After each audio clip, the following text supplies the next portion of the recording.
कुछ समय तक तो पॉलिटिशियंस और क्रिमिनल्स के बीच में ये अंडरस्टैंडिंग चलते रही, लेकिन इस अरेंजमेंट में मेजर चेंजेस तो आगे चल के आने वाले थे। अक्टूबर 1993 में इस कमिटी ने अपनी रिपोर्ट सबमिट की। इसमें और भी एजेंसीज जैसे CBI, IB, RANW से इंफॉर्मेशन रिसीव हुई, लेकिन फिर एक ऐसा सीन देखने को मिला जो नॉर्मली कभी नहीं दिखता है। गवर्नमेंट ऑफ इंडिया के साथ साथ लोगों में भी बढ़ जाती है कि ये तो हमारी कास्ट के लोगों के लिए कुछ करेगा। फिर यही नेता लोगों की गरीबी का फायदा उठाकर उनसे ये बोलता है, हमारे देश में 1 लाख लोगों की सिक्योरिटी देखने के लिए सिर्फ 152 पुलिस ऑफिशियल्स ही हैं। और वहीं जब 1-2 नेताओं के लिए पूरी रैली निकलती है तो पूरे डिस्ट्रिक्ट की पुलिस लग जाती है उनकी सिक्योरिटी देखने के लिए।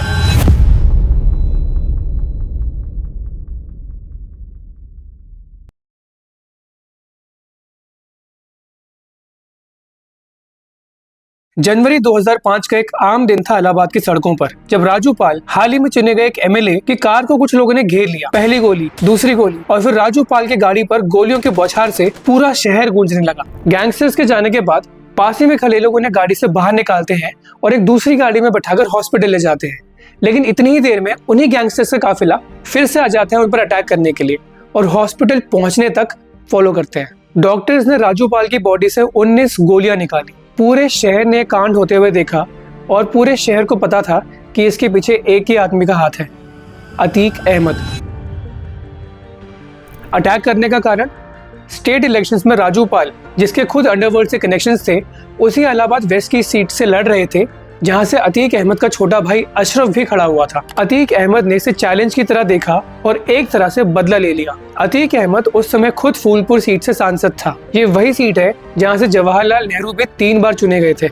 अपने पूरे पॉलिटिकल करियर में अतीक अहमद के ऊपर 100 से ज्यादा केसेस फाइल हुए और इतना ज्यादा डर था लोगों के मन में कि कई बार विटनेसेस भी पीछे हट जाते थे और एक केस में तो हाई कोर्ट के 10 जजेस ही बेल मैटर डिसाइड करने से पीछे हट गए थे। हमारे देश को रिपब्लिक बनने के 76 ईयर्स पूरे हो गए हैं। सरल शब्दों में रिपब्लिक का मतलब है एक ऐसा देश जहां आम जनता और उनके द्वारा चुने गए रिप्रेजेंटेटिव्स सरकार चलाते हैं।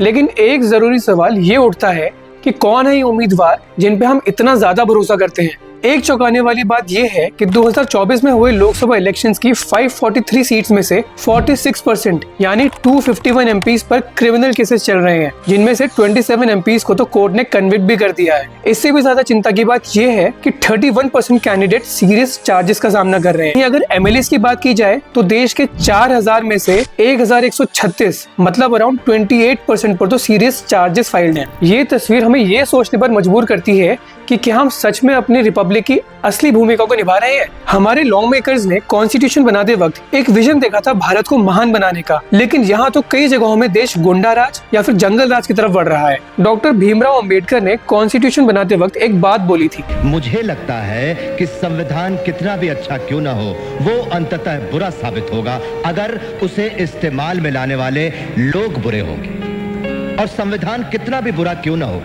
वो अंततः अच्छा साबित होगा अगर उसे इस्तेमाल में लाने वाले लोग अच्छे होंगे। और यही बात सच भी होती हुई दिख रही है। लेकिन ये सब शुरू कैसे हुआ? पॉलिटिक्स में क्रिमिनल्स का पार्टिसिपेशन तो पहले जनरल इलेक्शंस के टाइम से ही दिखने लग गया था। सभी पार्टीज के बीच में टफ कंपटीशन शुरू हो गया था, लेकिन पार्टीज के पास लोगों तक अपने आइडियाज पहुंचाने के लिए सोर्सेज थे नहीं, तो इन क्रिमिनल्स के बाहुबल का यूज तो तभी से ऑब्जर्व किया जाने लगा। लेकिन तब तक सिर्फ मसल पावर का यूज करके, जैसे बूथ कैप्चरिंग, पैसे देकर या लोगों को डरा धमकाकर एक पार्टी के फेवर में वोट्स किए जाते थे। डायरेक्टली किसी क्रिमिनल का इलेक्शन लड़ना फिर भी शुरू नहीं हुआ था, सिर्फ बाहर से ही सपोर्ट मिलता था और बदले में ये पार्टीज पावर में आने के बाद इनके इंटरेस्ट को प्रोटेक्शन देने का काम करती थी। कुछ समय तक तो पॉलिटिशियंस और क्रिमिनल्स के बीच में ये अंडरस्टैंडिंग चलते रही, लेकिन इस अरेंजमेंट में मेजर चेंजेस तो आगे चल के आने वाले थे। 1975 में जब इमरजेंसी लागू हुई तब भारत में राजनीति का माहौल ही बदल गया।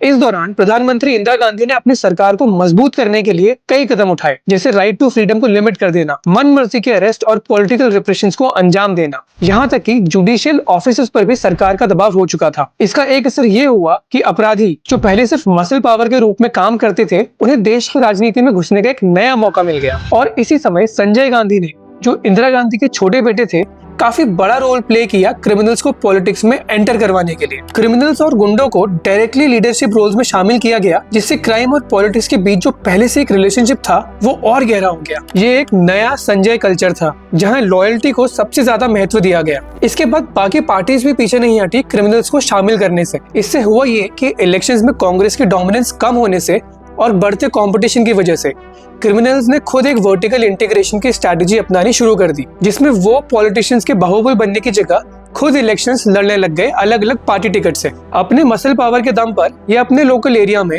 लोगों को डरा धमकाकर वोट इकट्ठा करने में सक्षम थे ही। इसके साथ साथ मनी पावर होने की वजह से भी पार्टीज के लिए फंडिंग की प्रॉब्लम भी सॉल्व हो जाती थी। पावर में आने के बाद ये जो क्रिमिनल्स लीडरशिप रोल में आते थे, इनको भी लीगल इम्यूनिटी मिलने लगी। तो इस पूरे नेक्सस से पॉलिटिशियंस और क्रिमिनल्स दोनों को ही फायदा मिलने लगा। 1992 के मुंबई बम ब्लास्ट के बाद भारतीय राजनीति में क्रिमिनल्स, पॉलिटिशियंस और ब्यूरोक्रेट्स के बीच बढ़ते नेक्सस को स्टडी करने के लिए एक कमेटी बनाई गई थी, जिसको नाम दिया NN वोरा कमेटी, जिसको हेड किया उस समय के home secretary Shri NN Vora ने। अक्टूबर 1993 में इस कमेटी ने अपनी रिपोर्ट सबमिट की। इसमें और भी एजेंसीज जैसे CBI, IB, RANW से इंफॉर्मेशन रिसीव हुई और एक ऐसी कहानी सामने आई जिसमें देश के अंदर ही क्रिमिनल गैंग्स के द्वारा एक शैडो गवर्नमेंट का ऑपरेशन दिखाया गया, जो खुद अलग से एक पैरेलल सरकार चला रहे थे। इस रिपोर्ट ने यह भी दिखाया कि कैसे पार्टी के नेता लोग खुद गैंग्स के लीडर बन गए थे। ये लोग प्राइवेट इलीगल मिलिशिया और करप्ट पुलिस अधिकारियों के साथ भी मिले हुए थे। और ये तो सिर्फ रिपोर्ट के पब्लिश्ड पार्ट्स को ही देखकर पता चला। बाकी के जो मेजर पार्ट्स थे जिनमें सेंसिटिव इन्फॉर्मेशन थी, वो तो कभी पब्लिक डोमेन में आई नहीं। यहाँ तक कि सुप्रीम कोर्ट ने भी मना कर दिया पूरी रिपोर्ट को पब्लिक करने के लिए, क्योंकि हाईली सेंसिटिव इन्फॉर्मेशन मिलने की वजह से नेशनल सिक्योरिटी कंसर्न भी उठ सकते थे। ये यही शो करता है कि सिर्फ एक या दो पार्टीज ही नहीं, बल्कि पूरे देश की पार्टीज, चाहे रूलिंग सरकार हो या फिर ऑपोजिशन या फिर रीजनल पार्टीज, सभी इन्वॉल्व हैं एक तरह के गुंडा राज को सपोर्ट करने में। तो आप खुद सोचिए, जब हमारे लॉ मेकर्स ये क्रिमिनल बैकग्राउंड लेकर घूम रहे हैं, तो इसके अगेंस्ट लॉज बनाना तो दूर की बात है। रिप्रेजेंटेशन ऑफ पीपल्स एक्ट 1951 का सेक्शन 8 ये बोलता है कि अगर कोई भी सिटिंग MP या MLA किसी भी ऑफेंस के लिए कन्विक्ट कर दिया जाता है, तो उसकी मेंबरशिप उसी वक्त डिस्क्वालीफाई कर दी जाएगी। लेकिन फिर सुप्रीम कोर्ट ने यह भी बोला है कि अपील के केस में अगर कोई कोर्ट स्टे लगा देता है, तो उस MP या MLA की मेंबरशिप फिर से रिस्टोर कर दी जाएगी। और यही होता भी है, क्योंकि अगर किसी को कन्विक्ट कर भी दिया जाए तो उसे जुडिशरी और लॉस के लूपहोल्स पर पूरा भरोसा होता है कि उसे कुछ होगा ही नहीं। 1999 में एक कोशिश भी की गई थी association for democratic reforms ADR की तरफ से, जब उन्होंने दिल्ली हाई कोर्ट में एक PIL फाइल की कि जो भी कैंडिडेट्स इलेक्शंस में खड़े हो रहे हैं वो अपनी फाइनेंशियल, एजुकेशनल और क्रिमिनल रिकॉर्ड्स पब्लिकली डिस्क्लोज करें। कोर्ट ने PIL एक्सेप्ट भी कर ली, लेकिन फिर एक ऐसा सीन देखने को मिला जो नॉर्मली कभी नहीं दिखता है। गवर्नमेंट ऑफ इंडिया के साथ साथ बाकी पार्टीज भी खड़ी हो जाती है इसके अगेंस्ट अपील फाइल करने के लिए। इसके अलावा कुछ मेजर केसेस भी हुए, जैसे lily Thomas versus union of India, जिसमें कोर्ट ने कहा कि कन्विक्शन होने पर अगर 2 साल से ज्यादा की सजा होती है तो इमीडिएट डिस्क्वालिफिकेशन होगा। 2019 का एक लैंडमार्क केस है public interest foundation versus union of India, जिसमें सुप्रीम कोर्ट ने बोला कि पार्टीज को सोशल मीडिया, न्यूज़पेपर और वेबसाइट्स पर अपने कैंडिडेट्स के क्रिमिनल रिकॉर्ड्स पब्लिश करना मैंडेटरी होगा। सोचने वाली बात यह है कि इलेक्शन कमीशन ऑफ इंडिया के द्वारा ज्यादा सख्ती बरतने के बाद भी क्रिमिनल्स का पार्टिसिपेशन लगातार बढ़ ही रहा है। और ऐसा नहीं है कि लोग पढ़े लिखे नहीं है या फिर उनके पास इन्फॉर्मेशन नहीं पहुंच रही है। हमारे देश में सबसे पढ़ा लिखा स्टेट है केरला। ADR की ही रिपोर्ट के अकॉर्डिंग केरला में 135 कैंडिडेट्स में से 95 के अगेंस्ट क्रिमिनल केसेस फाइल थे, मतलब 70% मेंबर्स पर। परसेंटेज वाइज ये हाईएस्ट है। और महाराष्ट्र में 284 में से 175 मेंबर्स पर, यानी 62% मेंबर्स पर। ज्यादातर स्टेट्स की यही स्टोरी है। तो रीजन क्या है इसका? कास्ट बेस्ड पॉलिटिक्स और सिस्टम फेलियर। अगर हम यूपी और बिहार जैसे स्टेट्स को लेते हैं तो यहाँ तो राजनीति ही हमेशा कास्ट के बेसिस पे होती आई है। तो होता क्या है, यहाँ एक एरिया सिलेक्ट कर लिया, वहाँ कास्ट बेस्ड पॉपुलेशन का डेटा कलेक्ट करके मेजोरिटी कास्ट के नेता को खड़ा कर देते हैं। लोगों में भी बात चल जाती है कि ये तो हमारी कास्ट के लोगों के लिए कुछ करेगा। फिर यही नेता लोगों की गरीबी का फायदा उठाकर उनसे ये बोलता है कि अगर कोई भी परेशानी है तो मेरे पास आओ। ऐसी कई जगहों में जहाँ सिस्टम बेसिक सर्विसेज, सिक्योरिटी और जस्टिस देने में फेल हो जाता है, तो ऐसे में यही बाहुबली नेता ही एक रॉबिनहुड लाइक फिगर बन जाता है। तुम्हारी नसबंदी होगी। भैया जी ऐसा मत करिए भैया जी हम बर्बाद हो जाएंगे। भैया जी ऐसा मत करिए, हम बर्बाद हो जाएंगे भैया जी। और हम लोग भी ऐसी कोई डिमांड नहीं करते हैं जिससे सिस्टम स्ट्रॉन्ग बन सके। मैनिफेस्टो में फ्रीबीज और रिलीजियस मुद्दों को देखकर ही हम खुश हो जाते हैं। और ऐसे में एक सबसे बड़ा नाम निकल कर आता है लालू प्रसाद यादव का। लालू यादव ने बिहार में एक यूनिक कास्ट कॉम्बिनेशन बनाया जिसे RMY यानी राजपूत, मुस्लिम और यादव कहा जाता है। इस कॉम्बिनेशन को मजबूत करने के लिए उन्होंने इन कास्ट को हर तरीके से खुश करने की कोशिश की। मुस्लिम वोट बैंक को अपनी तरफ खींचने के लिए वो ओपनली मोहम्मद साहबुद्दीन जैसे लोगों को सपोर्ट करते रहे, जो खुद एक गैंगस्टर टर्न सांसद था। राजपूत कम्युनिटी के साथ अपनी बॉन्डिंग बनाए रखने के लिए उन्होंने अपनी पार्टी के काफी इंपॉर्टेंट पोजीशंस राजपूत कम्युनिटी के लोगों को दी। वहीं यादव कम्युनिटी के बीच लालू एक पॉपुलर नेता थे ही, तो यादव कम्युनिटी के वोट्स कहीं और तो जा नहीं सकते थे। इन लोगों की पॉपुलैरिटी का सबसे बड़ा रीजन ये था कि सिस्टम स्लो होने की वजह से जुडिशरी से जस्टिस डिस्पेंसेशन तो स्लो था ही, तो ये लोग अपने ही कास्ट के लोगों का और ट्रस्ट जीतने के लिए अपने बनाए हुए सूडो कोर्ट्स रन करते थे। इससे लोग भी खुश हो जाते थे कि ये तो अपना ही बंदा है और हमारे लिए काम कर रहा है, तो हम कहीं और क्यों जाए। लेजिस्लेचर, जुडिशरी और एग्जीक्यूटिव तीनों ही रोल ये नेता निभाने लगे और मसल पावर होने की वजह से जो भी डिसाइड होता था तो लोगों को वो मानना ही पड़ता था। एक ये भी बड़ा रीजन है कि लोगों को पता होने के बावजूद भी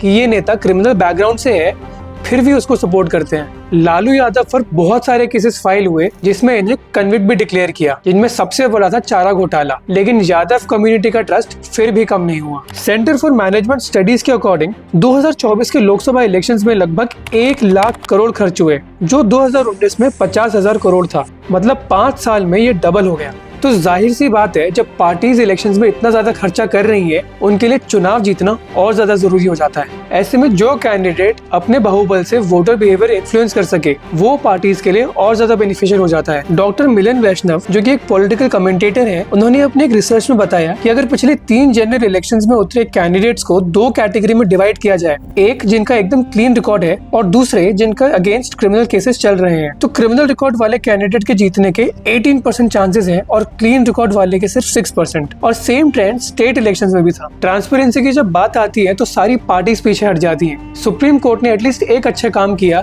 कि इलेक्टोरल बॉन्ड स्कीम को अनकॉन्स्टिट्यूशनल डिक्लेयर करके बैन कर दिया। इस स्कीम के थ्रू पार्टी फंड में कौन कितना पैसा दे रहा है इसका पता ही नहीं चल पा रहा था। जब यही पार्टीज पावर में आती है तो पूरा सिस्टम अपने हिसाब से चलाती है, चाहे गवर्नमेंट ऑफिसेज हो या पुलिस या फिर सिविल एडमिनिस्ट्रेशन हो। हमारे देश में 1 लाख लोगों की सिक्योरिटी देखने के लिए सिर्फ 152 पुलिस ऑफिशियल्स ही हैं, और वहीं जब 1-2 नेताओं के लिए पूरी रैली निकलती है तो पूरे डिस्ट्रिक्ट की पुलिस लग जाती है उनकी सिक्योरिटी देखने के लिए। अब खुद सोचिए, कोई नेता है जिसकी कोई क्रिमिनल हिस्ट्री रह चुकी है, अब उसकी सिक्योरिटी देखने के लिए देश के सबसे ब्राइट माइंड्स यानी IAS IPS उसके आगे पीछे घूम रहे हैं। कितना सैड सीन है। कोई अगर अच्छा काम भी करने की कोशिश करता है तो उसका ट्रांसफर करा दिया जाता है। सबसे बड़ा एग्जाम्पल है IAS अशोक खेमका, जिनके पिछले 30 साल की सर्विस में 55 ट्रांसफर्स हो चुके हैं। मतलब हर साल लगभग 2 ट्रांसफर्स। अब कोई अगर काम करना भी चाहे तो वो कैसे करेगा। इसी वजह से सब ड्यूटी करने से ज्यादा अपनी नौकरी बचाने में लगे रहते हैं, और यही सिस्टम फेलियर समाज में एक मिसट्रस्ट क्रिएट कर देता है और ऐसे नेताओं को एक प्लेटफॉर्म दे देता है खुद का नाम करने के लिए। जब भी आप किसी एग्जाम के लिए फॉर्म भरते हैं या फिर कहीं जॉब के लिए अप्लाई करते हैं तो आपसे ये हमेशा पूछा जाता है कि क्या कभी आपके खिलाफ कोई क्रिमिनल केस फाइल हुआ है। लेकिन नेताओं के केस में कभी ऐसा नहीं होता है। आपकी प्रोफेशनल करियर में पूरी लाइफ के लिए क्वेश्चन मार्क भी लग सकता है। सॉल्यूशन तो सिंपल ही था, पार्टीज इन्हें टिकट नहीं देती और लोग इन्हें वोट नहीं देते। लेकिन जब हमारे लॉ मेकर्स ही क्रिमिनल रिकॉर्ड्स के साथ सरकार चला रहे हैं तो इतनी जल्दी तो लॉस कैसे ही आएंगे। और ये एक ऐसा कॉमन ग्राउंड है जहाँ सारी पार्टीज एकजुट हो जाती है, क्योंकि ये एक ऐसा दलदल है जहाँ सभी के हाथ मैले हैं। जब भी इलेक्शंस आते हैं तो हम बस पार्टी लीडरशिप की लहर में आके बाकी जो भी कैंडिडेट्स खड़े किए होते हैं उनको वोट डाल देते हैं बिना बैकग्राउंड चेक किए। अगर किसी ने कुछ काम नहीं भी किया होता है तो वो भी जीत जाता है। ऐसे में हम एक काम जरूर कर सकते हैं, समझदारी से अपने वोटिंग राइट्स का यूज करके।